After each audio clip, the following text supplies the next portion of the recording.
is to Him. So meaning to say, when you offer sacrifice to God, it is not something that you think na best. Because even you give your best to God, it is not enough. I he I know that these things is hard for you to digest. Bakit? Kasi we always give our best to God. It is good to give your best to God. But some of the best we are giving to God is a waste of time. Lord, I prayed for 30 minutes. Lord, I prayed for 3 hours. And you will see somebody prayed for 5 minutes and still pleasing to God. Lord, I read scripture from Genesis to Revelation. And this person only read the book of Psalms and yet still pleasing to God.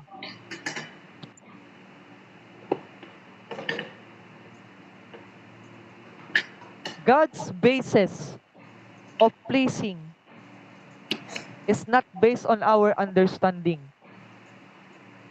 When God looks out or when the enemy search for everything, there is one man that came into his eyes at sabi niya,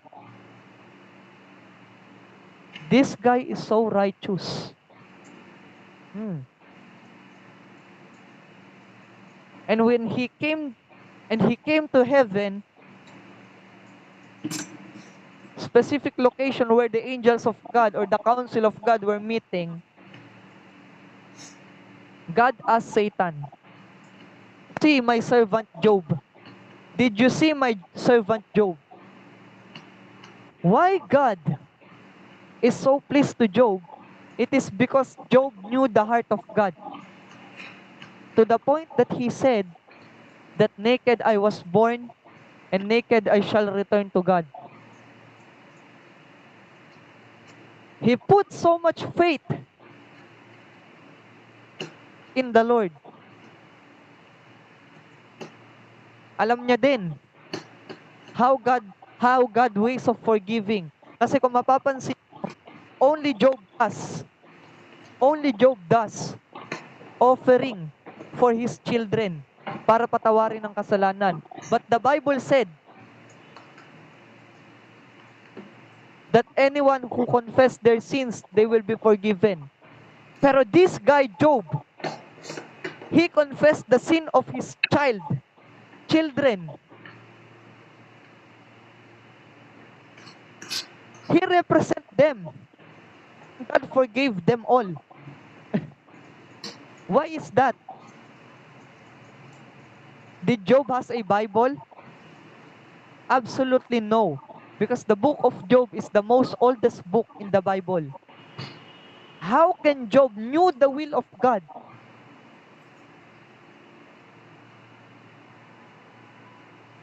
So meaning to say,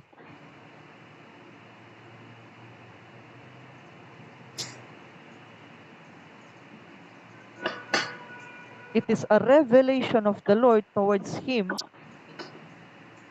And maybe we don't know if God visited him because di naman nasulat sa Bible.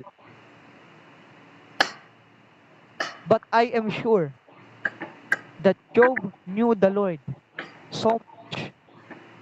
More than the scripture has said.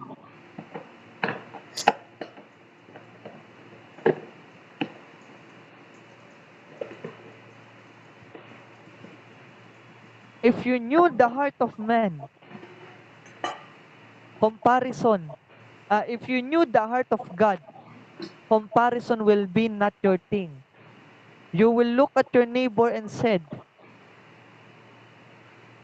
what I experience from the Lord is different from you. And I honor what God has placed in you. But my experience is different to you.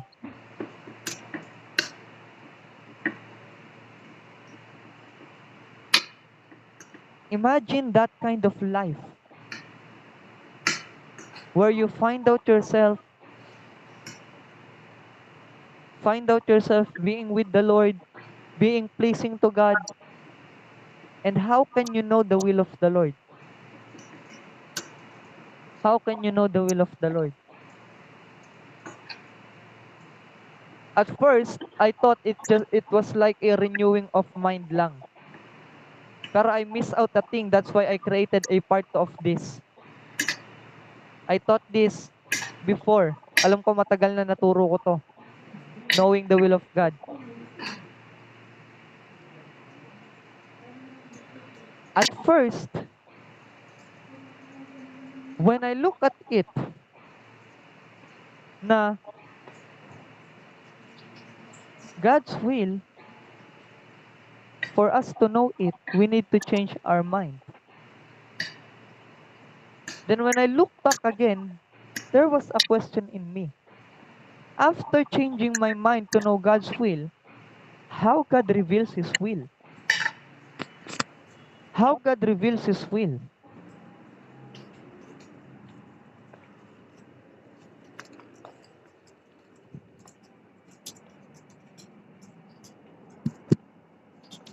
When God visited Abraham, and He said to Abraham, Abraham, you will be a father of many nations. You see the stars? It will be like as many of it, and as many as the grains of the sand. And Abraham believed, without a shadow of doubt, that it shall come to pass. When the Lord speaks to you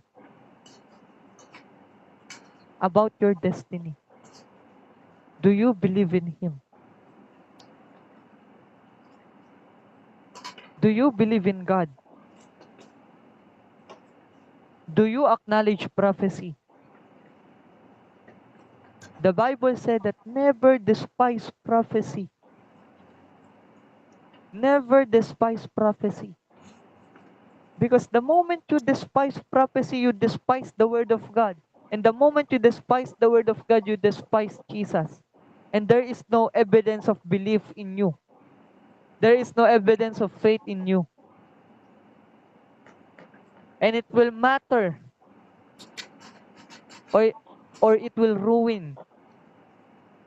It's either two of that happen. It matters and it will ruin.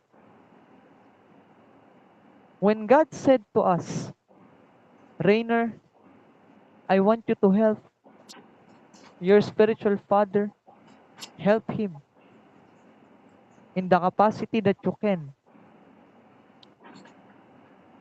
Immediately, I obey what the Lord said at first. When God gave me the office, I obey it again. Because every time God visits us, sometimes God visited us as a word, sometimes God visited us as a dream, sometimes God visited us as a man of God, sometimes God visited us in dark speeches. Many ways God visited a person. And if you knew how the Lord if you knew how the Lord visits you, you will understand that He speaks to you. Because every visitation is an opportunity that you will hear God. But when the moment God speaks to you, how many of you hold onto it?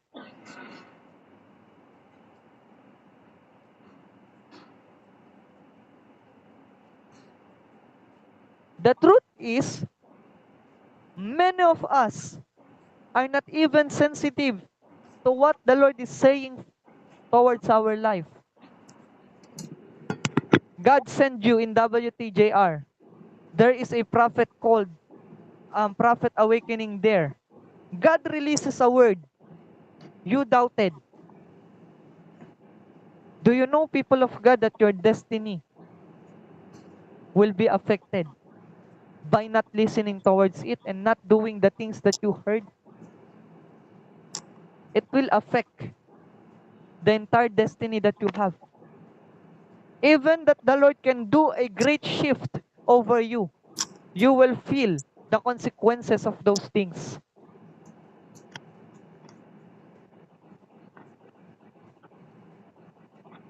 Kaya you will wonder, Lord, bakit hindi fruitful yung buhay ko? Ba't wala ako dun sa, bakit hindi ko alam kung nasan ako ngayon? Because there is no direction. The reason why God's given you dream, the reason why God given you desire, the reason why God given you visions and dark speeches and a man of God, a prophet, because for you to be able to know God's will, and you need to change your mind so that when God visited you, you don't reject.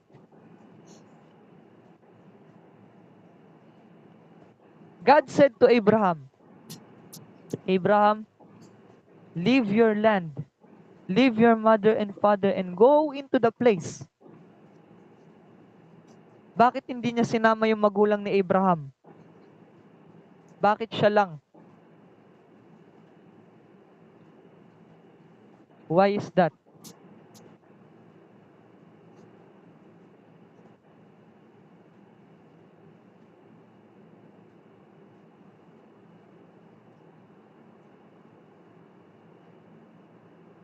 Why is that, children of God? Because of one thing. You will see that Abraham is being departed from tradition, superstition, an old pattern that he has. Number one, when you are a Christian and still having a tradition in your life, that is not godly. Having a um, certain thinkings in the past, you will not reach the full potential of what the Lord has for you. Maybe you start, maybe you do it halfway, but you will not do the full extent of it.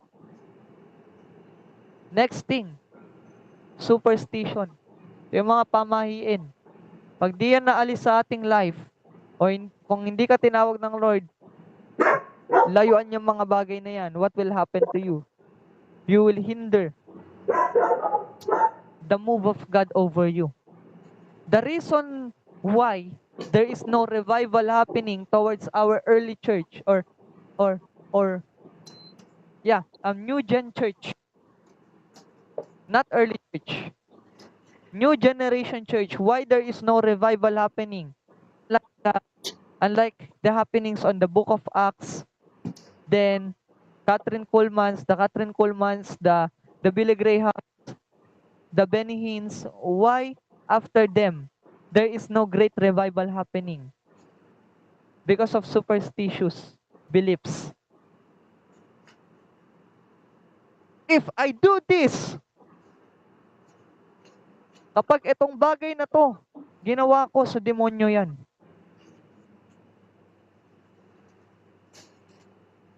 There is certain story that being revealed by the prophet, and I've been watching this prophet for so long, and ang pangalan niya is si Sadhu Selvaraj. Prophet Sadhu talk about a man, the Apostle Thomas, and the story of Apostle Thomas outside the Bible. Because it is not written kung ano yung naging ministry na Apostle Thomas. But Apostle Thomas did strange thing in the land where the Lord has sent him. He saw a group of people worshiping a water god. These people, they have tradition, superstitious beliefs, and patterns on how to please their God. And these people manifesting the power of that water god.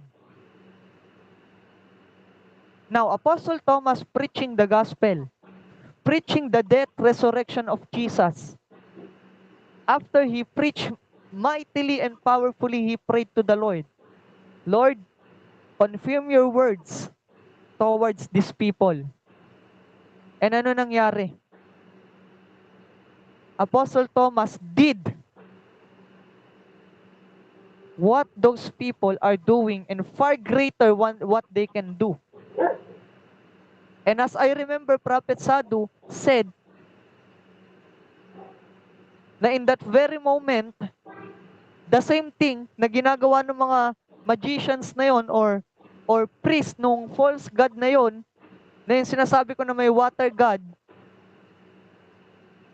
God confirmed, Jesus confirmed himself na kasama niya si Apostle Thomas by doing far greater these people can do. And yung mga sumasamba sa water god, they believe that Jesus is Lord. They forsake their religion for God. They forsake that.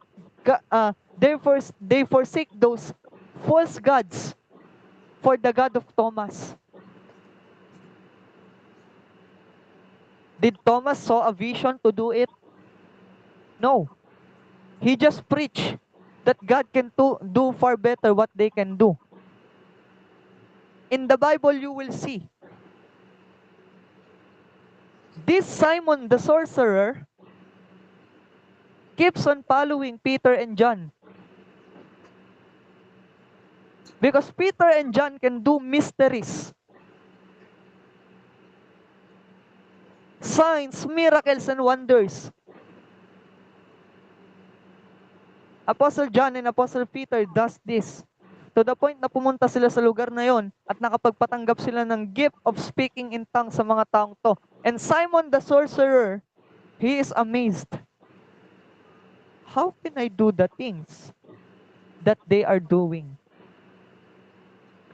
He followed, he listened to the teachings, and even come to Peter and said, I will pay you as many as you can, as many as I can, just to lay hands on me. And Peter rejected, and he said, you are going to die because of your wickedness. And this person repented immediately because he knows the God that Peter worshiped is the real God.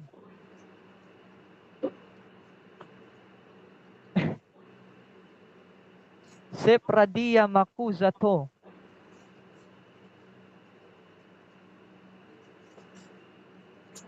The will of the Lord is connected to you. You don't need to seek outside of it. It is inside of you.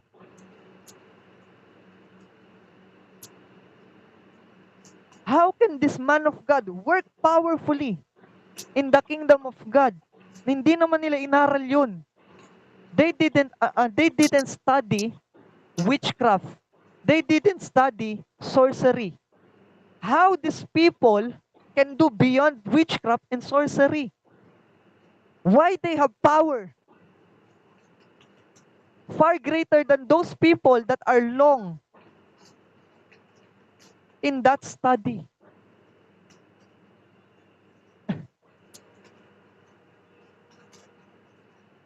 Because they know the will of God towards their lives. They pursue the will of God over their lives. Maybe you are here because God is calling you right now, anak, simulan mo na yung mga bagay na ipinapasimulan ko sa iyo. Some people are called here. Nak, mag-minister ka na. Nak, gawin mo to. Nak, gawin mo yan. But you are afraid. Because you are afraid na baka i-judge ka. But you don't know that the power that you have comes from God. And that is the opportunity when you can now demonstrate what you believe to them because faith can move mountains.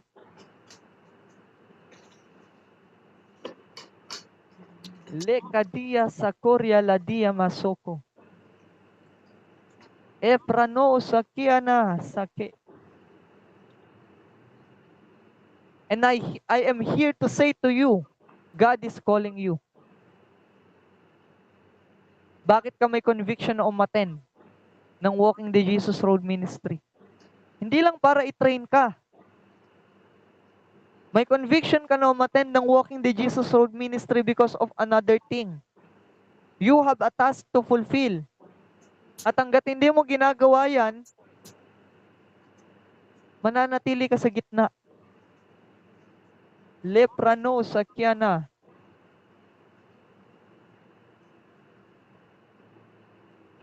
Leprano sakyana.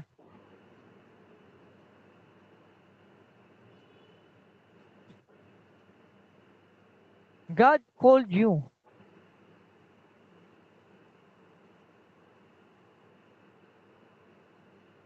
And you hear His voice very clear.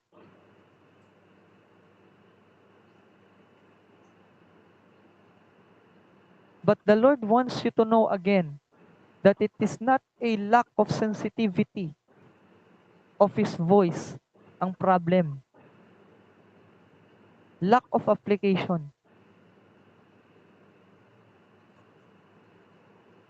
The reason why I don't want to prophesy globally,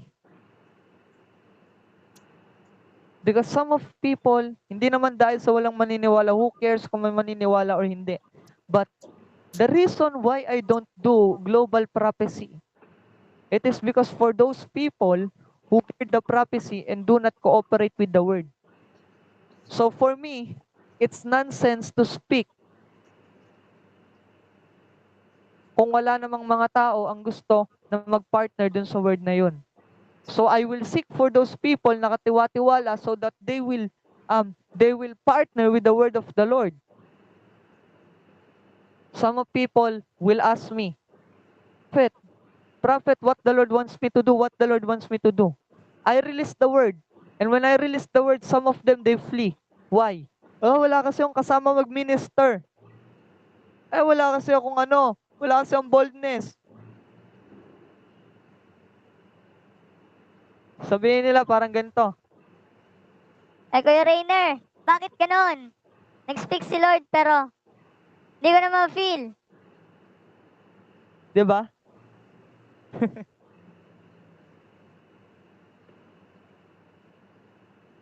Ang daming excuse on cooperating what the word of the Lord towards their life. Naniniwala ka na, my life is predestinated. My life is predestinated. Tapos kapag sinabi na, neighbor, tell to your neighbor, you are predestinated by God. Pero tayong nagsabi nun, Lord talaga ba? Predestinated mo life ko? Parang, sige, magwo-work muna ako. Tapos kapag nag-work ka na, tinawag ka ng Lord, Nak, I didn't call you to work. Tapos after mo naman, natawagin ng Lord, I rebuke the devil.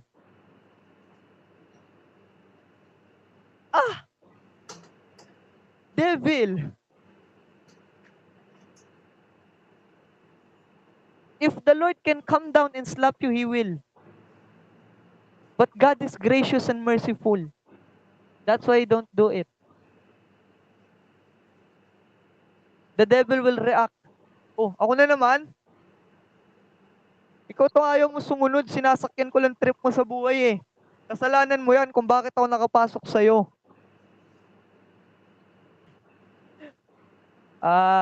God is calling you to do His will on earth.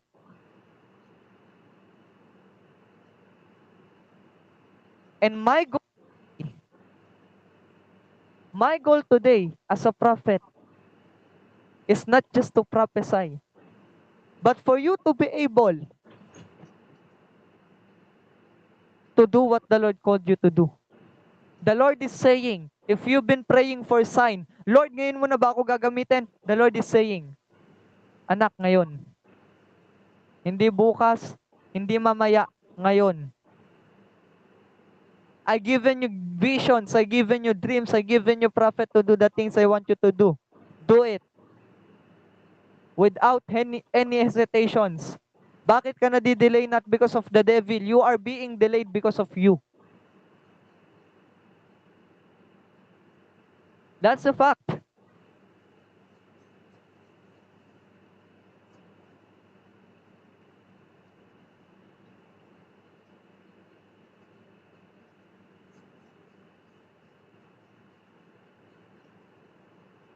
the prophetic gestures or the prophetic word that has been given to us when Jesus turned water into wine, only one thing. If you knew the story, you will see Mary or si Mother Mary. She said to the people at the back, whatever He says, do it. Sino yun? Si Jesus. Whatever Jesus has said, do it. Alam nyo bakit tayo gulong-gulo sa kung ano yung dapat natin gawin? Because you haven't done what the Lord wants you to do yet. The Lord said to you, Nak, mag-minister ka. Nak, mag-minister ka. What you do? You didn't minister. The Lord said, Nak, simulan mo na yung business na pinapagawa sa'yo. What you do? You don't do it. Why? Because you have your own so-called free will. You don't understand. The only free will that you have is when you choose if you believe to God or no. After that, you give everything to God.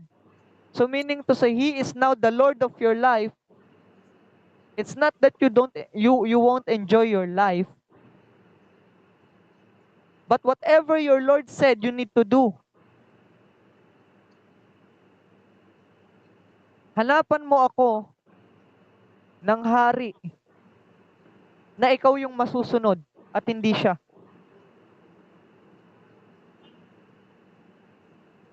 Even the youngest child na naging hari, if this young man, for example, if this 12 years old man ruled a nation at gusto niya or trip niya ipapatay lahat ng bata,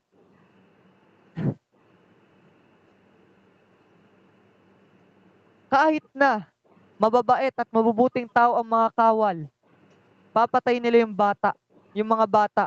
Why? Because the king said. And that is the essence of lordship. Tayo lang, na mga Kristiyano na sinabing lordship, tayo yung nasusunod.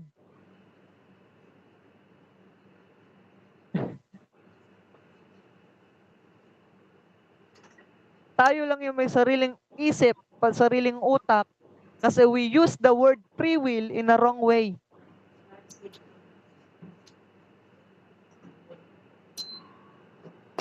Diba? Free will is a scam. It is only been given for those people that needs to decide kung ano yung gusto nilang gawin. If they give their life to Jesus, they need to submit to Jesus. That's the only thing.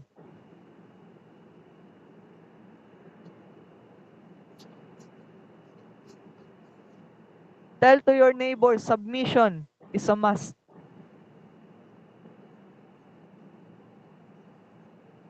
You need to know na when God started to speak to you, you shouldn't hesitate. Hindi mo na kailangan ng, Lord, wait lang, di pa ako ready. Lord, wait lang, di pa ako. That's why the enemy has power over you. And you always cry out. Lagi mo sinasabi, Lord, ang hirap naman nito. Because you don't understand. Jesus is not just your friend. He is your Lord. Learn when to treat God as your friend. Learn when to treat God as your King. Learn how to treat God as your Father. And it will be well to you.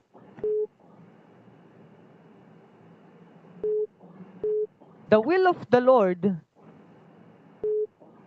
should manifest through you. I was watching to a prophet last time, and I heard him say, you are God's greatest asset. Meaning to say, God invested so much para mabuhay ka. God extend your life para mabuhay ka. God extend everything that you need, even your finances today, or even in your situation today. God made it to happen because you are God's greatest asset. Pero gusto mo ba na establish ang kalooban niya sa lupa? God is calling you. Reprania sako. To shine through the darkness. To be useful in His kingdom. To do His will on earth as it is in heaven. When the angels look in earth and speaking to the Lord, Holy, holy, holy is the Lord Almighty. The earth is filled by your glory. That glory is not a word. That glory is not something. That glory is not something that you hear for someone and will say, you are glorious. No. That glory is a person. The Bible says that you are a partaker of God's glory. If you are partaker of God's glory, children of God, you should do what the King asks you to do. Because the glory comes from Him before it comes through us. Diba? Naniniwala ka ba? I'll ask you a question. Naniniwala ka ba na you are a child of God? Naniniwala ka ba na God called you to be His representative on earth? But the question is, bakit hindi ka pa nagsisimula? When I am praying,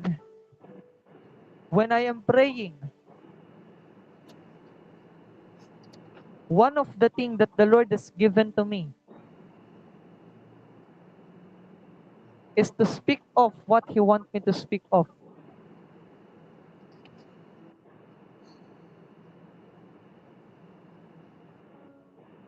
And the Lord said while I'm praying, is I want them to know my will. How can you know His will?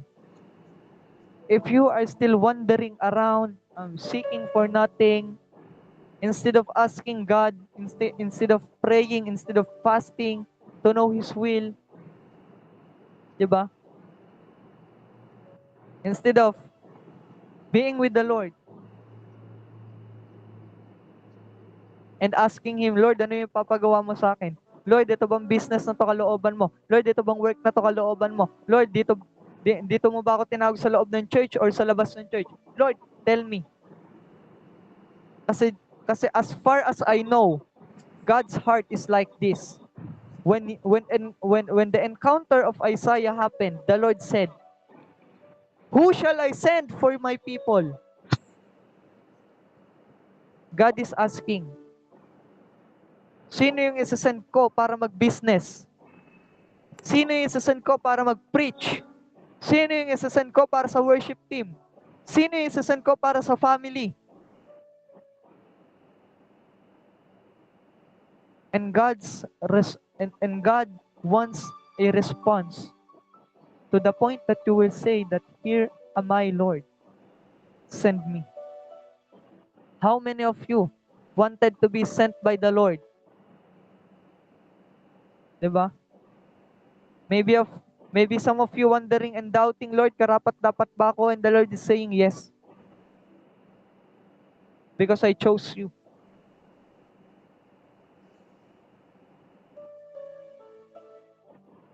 Prano estali kato. Kill your doubt. Kill your doubt. Rebe satyamakusete. Leprano sakyana sate. God is going to use you in all corners of this society. Be ready. Be ready. And the Lord is saying, how can I expand my church if you are not responding?